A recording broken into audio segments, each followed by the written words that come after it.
Seja bem-vindo ao Leitura em 10 Minutos. Meu nome é Kátia Cardoso, sua narradora de livros. Vamos juntos imaginar o mundo de George Orwell em 1984. Não esqueça de inscrever-se no canal, ativar o sininho para receber todas as notificações, avaliar e compartilhar. 1984. Autor George Orwell. Parte 1, Capítulo 7. Se é que há esperança, escreveu Winston, a esperança está nos proletas.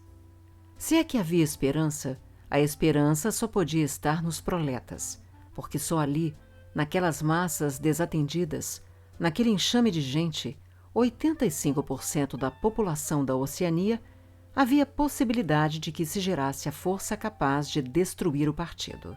Impossível derrubar o partido de dentro para fora.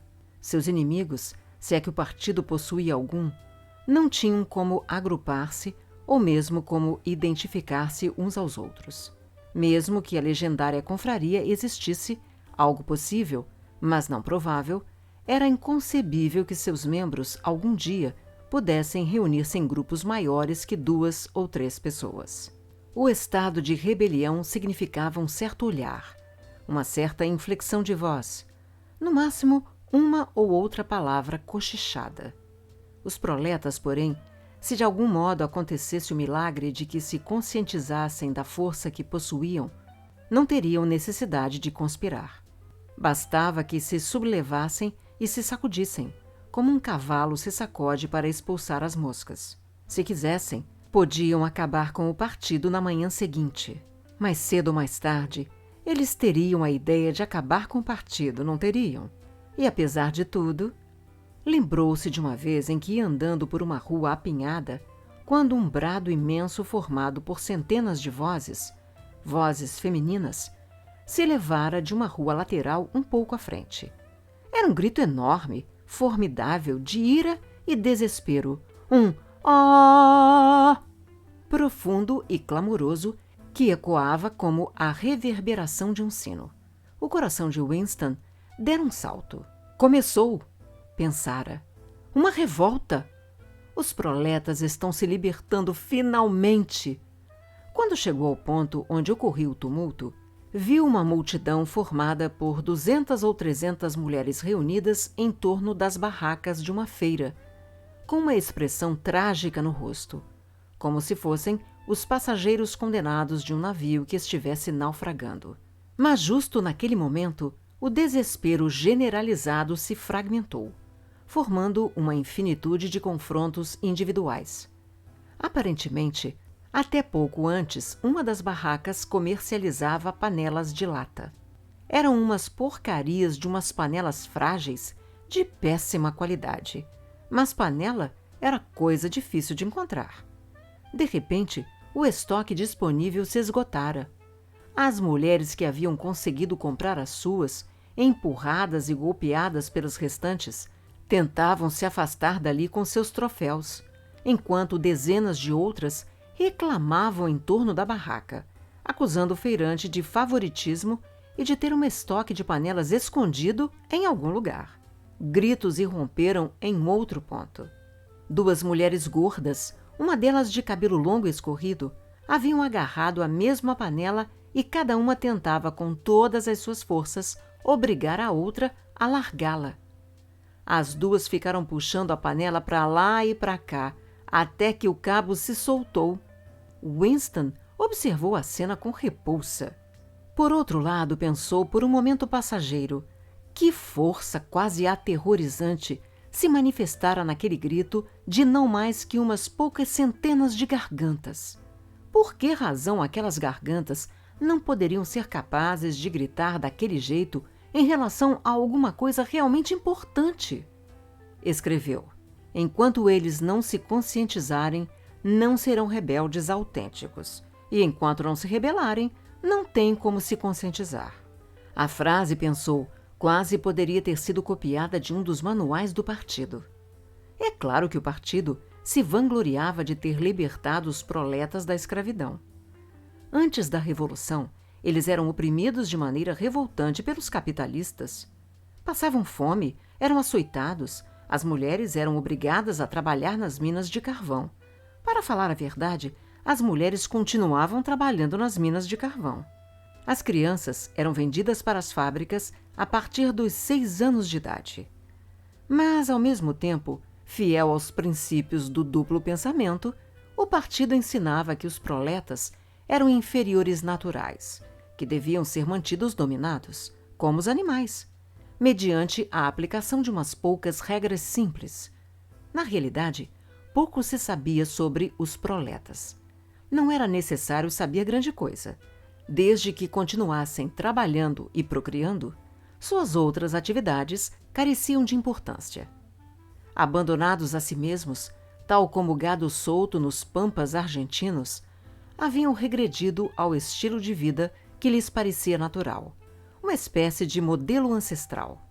Nasciam, cresciam pelas sarjetas, começavam a trabalhar aos 12 anos, aos 30, chegavam à meia-idade, em geral morriam aos 60. Trabalho físico pesado, cuidados com a casa e os filhos, disputas menores com os vizinhos, filmes, futebol, cerveja e, antes de mais nada, jogos de azar preenchiam o horizonte de suas mentes. Não era difícil mantê-los sob controle. Alguns representantes da polícia das ideias circulavam entre eles, espalhando boatos falsos e identificando e eliminando os raros indivíduos considerados capazes de vir a ser perigosos. Mas não era feita nenhuma tentativa no sentido de doutriná-los com a ideologia do partido. Não era desejável que os proletas tivessem ideias políticas sólidas. Deles só se exigia um patriotismo primitivo, que podia ser invocado sempre que fosse necessário fazê-los aceitar horários de trabalho mais longos ou rações mais reduzidas. E mesmo quando eles ficavam insatisfeitos, como às vezes acontecia, sua insatisfação não levava a lugar nenhum, porque, desprovidos de ideias gerais como eram, só conseguiam fixar-se em queixas específicas e menores. Os grandes males invariavelmente escapavam à sua atenção. A vasta maioria dos proletas não tinha nem sequer uma teletela em casa. Até mesmo a polícia civil pouco se interessava por eles. Londres era assolada pela criminalidade, um verdadeiro mundo paralelo de ladrões, bandidos, prostitutas, traficantes de drogas e trambiqueiros de todos os tipos. Mas, como tudo isso acontecia entre os próprios proletas, não fazia a menor diferença. Em todas as questões morais, nada os impedia de adotar seu código ancestral. O puritanismo sexual do partido não lhes era imposto. A promiscuidade não era passível de punição, o divórcio era permitido. Aliás, até mesmo a prática religiosa seria permitida caso os proletas mostrassem algum indício de sentir necessidade ou desejo de religião. Eles estavam abaixo de qualquer suspeita. Como afirmava o slogan do partido, proletas e animais são livres. Winston estendeu a mão e coçou com cuidado sua úlcera varicosa. O comichão havia recomeçado. Você sempre acabava voltando para o mesmo ponto. De que modo o sujeito ia saber como era realmente a vida antes da Revolução? Tirou da gaveta um livro de história para crianças que a Sra. Parsons havia lhe emprestado e começou a copiar um trecho no diário. Antigamente, estava escrito, antes da gloriosa Revolução, Londres não era a bela cidade que conhecemos hoje. Era um lugar escuro, sujo, miserável, onde quase ninguém possuía o suficiente para comer e onde centenas de milhares de pobres não tinham botinas nos pés ou sequer um teto para abrigar seu sono. As crianças da sua idade, leitor, precisavam trabalhar 12 horas por dia para patrões desumanos, que as cobriam de chicotadas se trabalhassem muito devagar, e só as alimentavam com casca de pão velho e água. Mas, no meio de toda essa terrível pobreza, havia uns poucos casarões bonitos, onde viviam pessoas ricas, servidas por até 30 empregados. Essas pessoas ricas eram os capitalistas. Os capitalistas eram gordos e feios, e tinham cara de ruins, como o da ilustração da página ao lado. Você pode notar que ele veste um casaco preto comprido que se chamava sobrecasaca, e um chapéu esquisito, brilhante, em forma de chaminé, e que tinha o nome de cartola. Esse era o uniforme dos capitalistas, e ninguém mais estava autorizado a usá-lo. Os capitalistas eram donos de tudo o que havia no mundo, e todos os outros homens eram seus escravos. Eles eram donos de todas as terras, de todas as casas, de todas as fábricas e de todo o dinheiro. Se alguém lhes desobedecesse, os capitalistas podiam jogar a pessoa numa prisão, ou então mandá-la embora do emprego e obrigá-la a morrer de fome. Quando uma pessoa comum dirigia a palavra a um capitalista, tinha de curvar-se e fazer reverências, além de tirar o boné e chamar o capitalista de senhor. O chefe de todos os capitalistas era chamado de rei e... Mas Winston conhecia o resto da lenga-lenga. Haveria menção sobre bispos com suas camisas de cambraia, juízes com seus mantos de arminho, o pelourinho, o cepo, a roda, o chicote, o banquete do prefeito de Londres e a prática de beijar o pé do Papa. Também havia uma coisa chamada jus prima noctis, que provavelmente não seria citada num livro para crianças. Era a lei que determinava que todo capitalista tinha o direito de ir para a cama com toda e qualquer mulher que trabalhasse em uma de suas fábricas. Como saber quais daquelas coisas eram mentiras? Talvez fosse verdade que as condições de vida do ser humano médio fossem melhores hoje do que eram antes da Revolução. Os únicos indícios contrários eram o protesto mudo que você sentia nos ossos, a percepção instintiva de que suas condições de vida eram intoleráveis e de que era impossível que em outros tempos elas não tivessem sido diferentes. Pensou que as únicas características indiscutíveis da vida moderna não eram sua crueldade e falta de segurança, mas simplesmente sua precariedade, sua indignidade, sua indiferença. A vida era só olhar em torno para constatar. Não tinha nada a ver com as mentiras que manavam das teletelas, tampouco com os ideais que o partido tentava atingir. Porções consideráveis dela, mesmo da vida de um membro do partido, eram neutras e apolíticas, simplesmente questão de suar a camisa, realizando trabalhos horrorosos, de lutar para conseguir um lugar no metrô, de cerzir uma meia velha, de arrumar um saquinho de sacarina, de economizar uma bagana. O ideal definido pelo partido era uma coisa imensa, terrível e luminosa. Um mundo de aço e concreto, cheio de máquinas monstruosas e armas aterrorizantes. Uma nação de guerreiros e fanáticos avançando em perfeita sincronia, todos pensando os mesmos pensamentos e bradando os mesmos slogans, perpetuamente trabalhando, lutando, triunfando, perseguindo. 300 milhões de pessoas de rostos iguais. A realidade eram cidades precárias se decompondo, nas quais pessoas subalimentadas se arrastavam de um lado para o outro em seus sapatos furados no interior de casas do século XIX, com reformas improvisadas, sempre cheirando a repolho e a banheiros degradados.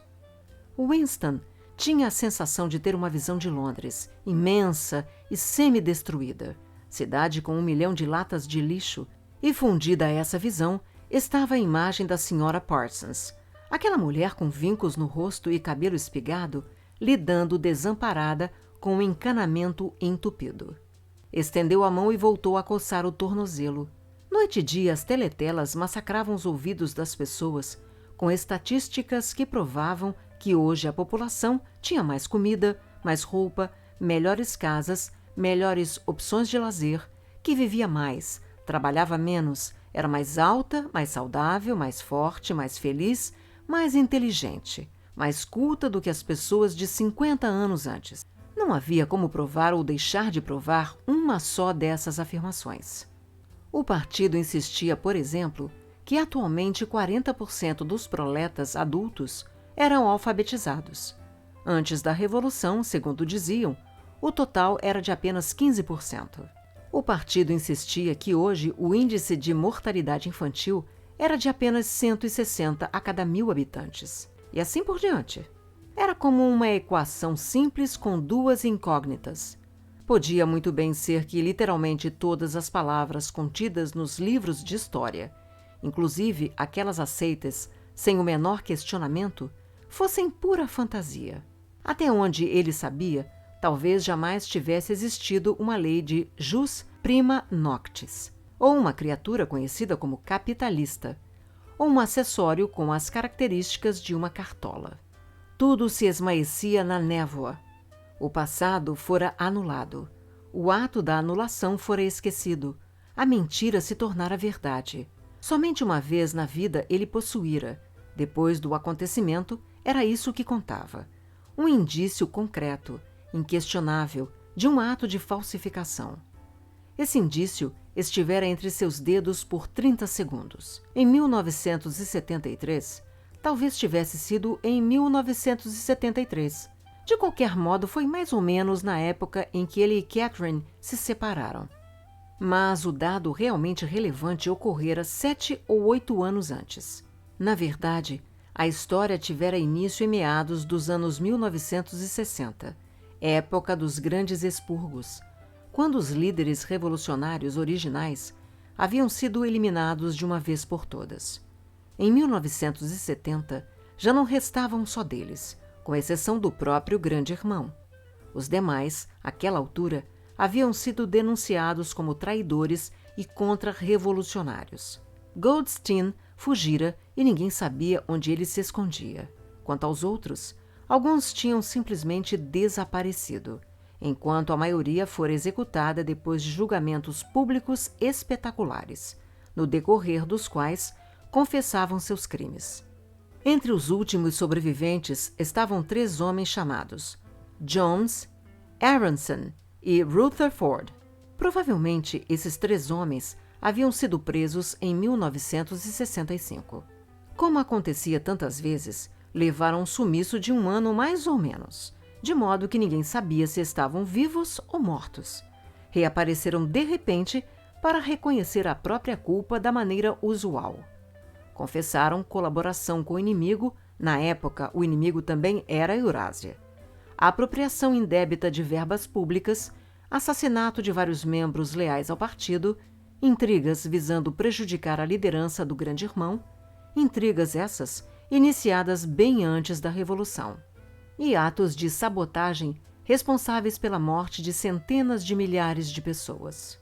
Depois de confessar essas coisas, os 3 haviam sido perdoados, reconduzidos às fileiras do partido e agraciados com postos que, na verdade, eram sinecuras, mas que transmitiam a sensação de ser importantes. Os 3 haviam publicado artigos longos e abjetos no Times, analisando as razões de sua deserção e jurando corrigir-se. Algum tempo depois da libertação, Winston, por acaso, avistou o trio no Café da Castanheira. Lembrou-se da espécie de fascínio aterrorizado com que os observara com o rabo do olho durante algum tempo. Eram homens bem mais velhos que ele, relíquias do mundo de antes, praticamente as últimas grandes figuras remanescentes dos primeiros e heróicos tempos do partido. O glamour da luta clandestina e da guerra civil ainda envolvia suavemente suas figuras. Tinha a sensação, embora àquela altura fatos e datas já tivessem começado a perder a nitidez em sua mente, de que soubera seus nomes muitos anos antes de ter tomado conhecimento da existência do Grande Irmão. Ao mesmo tempo, sabia que eram foras da lei, inimigos intocáveis, condenados, com absoluta certeza, à extinção em 1 ano ou 2. Ninguém que algum dia tivesse caído nas mãos da polícia das ideias se dava bem no final. Eles eram cadáveres à espera de ser mandados de volta para o túmulo. Não havia ninguém nas mesas próximas a deles. Não era prudente ser visto na vizinhança de gente daquela espécie. Estavam sentados em silêncio diante de copos de gin perfumado com cravo, especialidade do café. Dos 3, o que mais impressionou Winston, devido à sua aparência, foi Rutherford. Outrora caricaturista famoso, Rutherford desenhava cenas brutais, que haviam contribuído para inflamar a opinião pública antes e durante a Revolução. Mesmo agora, a longos intervalos, seus cartões saíam no Times, só que já não passavam de uma imitação banal do seu estilo anterior. Eram pouco convincentes, desprovidos de vigor. Continuavam abordando os mesmos temas, só que requentados: favelas, crianças famintas, arruaças, capitalistas de cartola. Mesmo no interior das barricadas, os capitalistas aparentemente não abriam mão de suas cartolas. Um esforço infinito, desesperado, no sentido de reinstalar-se no passado. Era um homem monstruoso, com uma juba de cabelo encebado e grisalho, rosto balofo, marcado, grossos lábios negroides. Um dia devia ter sido imensamente forte. Agora seu grande corpo estava adernado, vergado, arqueado, despencando em todas as direções. Rutherford parecia estar ruindo à vista de todos, como uma montanha desmoronando. Eram 3 da tarde, hora solitária. Winston já não se lembrava de como era possível que estivesse no café a 1 hora daquelas. O lugar estava quase deserto. Uma música metálica escorria das teletelas. Os 3 homens estavam sentados quase imóveis no canto deles, sem abrir a boca. Sem que ninguém pedisse, o garçom serviu uma nova rodada de gin. Havia um tabuleiro de xadrez na mesa ao lado da deles, com as peças posicionadas, mas sem nenhuma partida iniciada. Nesse momento, durante cerca de meio minuto ao todo, aconteceu uma coisa estranha com as teletelas. A melodia que estava sendo tocada mudou, e a tonalidade da música também mudou, como se a música tivesse sido invadida. Algo difícil, porém, de descrever. Era uma nota estranha, fragmentada, um clangor. Winston inventou um nome para aquele som: nota amarela. Depois uma voz começou a cantarolar na teletela. Sob a ramada da castanheira vem de você, você a mim, após. Ali estão eles, cá estamos nós, sob a ramada da castanheira.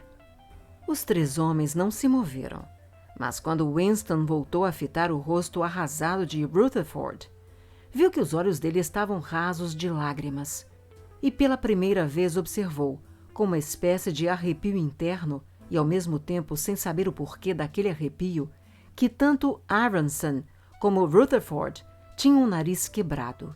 Dias depois, os 3 voltaram a ser presos. Ao que parece, haviam tornado a envolver-se em novas conspirações desde o instante em que foram postos em liberdade.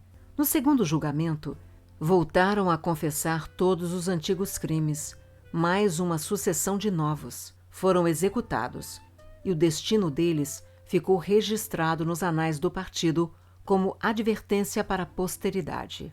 Cerca de 5 anos depois que esses fatos se passaram, em 1973, Winston estava desenrolando uma pilha de documentos que acabavam de ser ejetados do tubo pneumático sobre o tampo de sua mesa, quando encontrou um fragmento de papel que evidentemente fora enfiado entre os outros e depois esquecido. No instante em que desamassou o papelzinho, entendeu sua importância. Era metade de uma página arrancada de um número do Times de cerca de 10 anos antes. A metade superior da página, de modo que a data aparecia ali, e continha uma fotografia dos delegados presentes à determinada efeméride do partido realizada em Nova York. Destacavam-se no centro do grupo Jones, Aronson e Rutherford. Não havia confusão possível. De todo modo, o nome de cada um constava na legenda embaixo.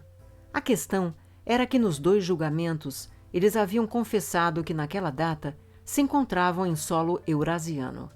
Teriam partido de um campo de pouso secreto em território canadense e voado até algum ponto da Sibéria, onde haviam se reunido com membros do Estado-Maior Eurasiano, a quem haviam revelado importantes segredos militares. A data se fixara na memória de Winston, porque casualmente coincidia com o solstício de verão.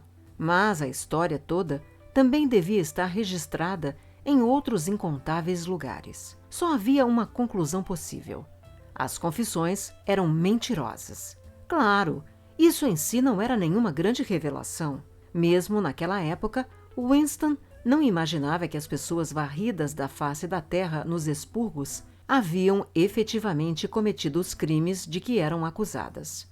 Mas era uma prova concreta, um fragmento do passado abolido, como um osso fóssil, que aparece no extrato errado e destrói uma teoria geológica. Bastava para pulverizar o partido inteiro, se de uma ou outra maneira pudesse ter sido publicado para que o mundo visse e tomasse conhecimento do seu significado.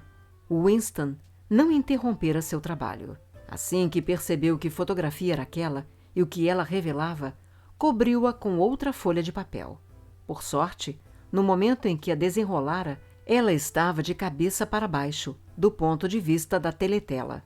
Pôs a prancheta sobre o joelho e empurrou a cadeira para trás, de modo a ficar tão longe quanto possível da teletela. Não era difícil manter um rosto inexpressivo. Até mesmo a respiração podia ser controlada, com algum esforço. Uma coisa, porém, você não conseguia controlar: o batimento do coração. E a teletela era suficientemente sensível para captá-lo. Deixou passar o que imaginou fossem 10 minutos, atormentado o tempo todo pelo temor de que algum acidente, uma súbita corrente de ar que soprasse por cima da escrivaninha, por exemplo, o traísse. Depois, sem tornar a expô-la, introduziu a fotografia no buraco da memória, junto com os outros papéis inúteis. Mais um minuto, provavelmente, e a foto teria virado cinzas. Essa cena se passara 10, 11 anos antes. Hoje, provavelmente, ele teria guardado a fotografia. Era curioso que tê-la segurado entre os dedos lhe parecesse fazer diferença mesmo hoje, quando a foto propriamente dita, bem como o acontecimento que ela registrava, não passavam de uma lembrança. Será que o controle do partido sobre o passado teria ficado menos poderoso? Pensou, pelo fato de que uma prova material que já não existia havia um dia existido?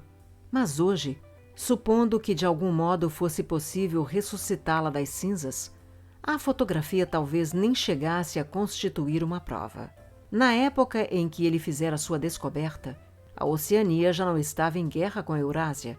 Portanto, devia ter sido para agentes provenientes da Lestásia que os 3 homens mortos haviam traído seu país. Desde então haviam surgido novas acusações. 2, 3, ele já não se recordava quantas. Muito provavelmente, as confissões haviam sido reescritas e reescritas tantas vezes que os fatos e as datas originais haviam perdido toda a importância. O passado não apenas mudava, como mudava sem cessar. O que mais o afligia, o que lhe dava uma sensação de pesadelo, era nunca ter chegado a entender direito porque a grande impostura fora empreendida. As vantagens imediatas de falsificar o passado eram óbvias, mas a razão profunda era misteriosa. Voltou a erguer a caneta e escreveu. Entendo como, mas não entendo por quê. Considerou a hipótese, como tantas vezes antes, de ele próprio ser um doente mental. Talvez um doente mental fosse simplesmente uma minoria de um. Houvera um tempo em que se considerava sinal de loucura acreditar que a Terra girava em torno do Sol. Hoje, o sinal de loucura era acreditar que o passado era inalterável. Ele podia ser o único a acreditar naquilo, e se fosse o único, seria um doente mental. Mas a ideia de que talvez fosse um doente mental não chegava a perturbá-lo muito. O horror estava em também existir a possibilidade de que estivesse errado. Apanhou o livro de história para crianças e contemplou o retrato do grande irmão estampado no frontispício. Os olhos hipnóticos fitavam os dele. Era como se alguma força monumental exercesse pressão sobre Winston. Uma coisa que invadia seu crânio, golpeava seu cérebro, aterrorizava-o a ponto de fazê-lo abandonar suas crenças, quase convencendo-o a rechaçar as provas que seus sentidos lhe forneciam. No fim, o partido haveria de anunciar que 2 mais 2 são 5, e você seria obrigado a acreditar. Era inevitável que mais cedo ou mais tarde o partido fizesse tal afirmação. A lógica de sua posição o exigia. Além da validade da experiência, a própria existência da realidade externa era tacitamente negada por sua filosofia. A heresia das heresias era o bom senso. E o aterrorizante não era o fato de poderem matá-lo por pensar de outra maneira, mas o fato de poderem ter razão. Porque, afinal de contas, como fazer para saber que 2 e 2 são 4? Ou que a força da gravidade funciona? Ou que o passado é imutável? Se tanto o passado como o mundo externo existem apenas na mente, e se a própria mente é controlável, como fazer então? Mas não. De repente sua coragem pareceu cristalizar-se por decisão própria. O rosto de O'Brien, que nenhuma associação de ideias parecia convocar, entrara flutuando em sua mente. Ele concluiu, com mais certeza do que antes, que O'Brien estava do seu lado. Escrevia aquele diário para O'Brien, na intenção de O'Brien. Era como uma carta interminável que ninguém jamais leria, mas que era dirigida a uma pessoa específica e se nutria desse fato. O partido lhe dizia para rejeitar as provas materiais que seus olhos e ouvidos lhe oferecessem. Essa era sua instrução final, a mais essencial de todas. O coração de Winston ficou pesado quando lhe veio ao espírito o imenso poderio reunido contra ele, a facilidade com que qualquer intelectual do partido o derrotaria num debate, os argumentos sutis que não teria capacidade de entender, quanto mais de contestar. E ainda assim, a razão estava com ele. Os outros estavam errados e ele certo. O óbvio, o tolo e o verdadeiro tinham de ser defendidos. Os truísmos são verdadeiros. Não se esqueça disso. O mundo sólido existe. Suas leis não mudam. As pedras são duras, a água é úmida e os objetos, sem base de apoio, caem na direção do centro da Terra. Com a sensação de estar falando com O'Brien e também de expor um axioma importante, escreveu: liberdade é a liberdade de dizer que 2 mais 2 são 4. Se isso for admitido, tudo o mais é decorrência. Obrigada pelo seu tempo e por ter ficado comigo até agora.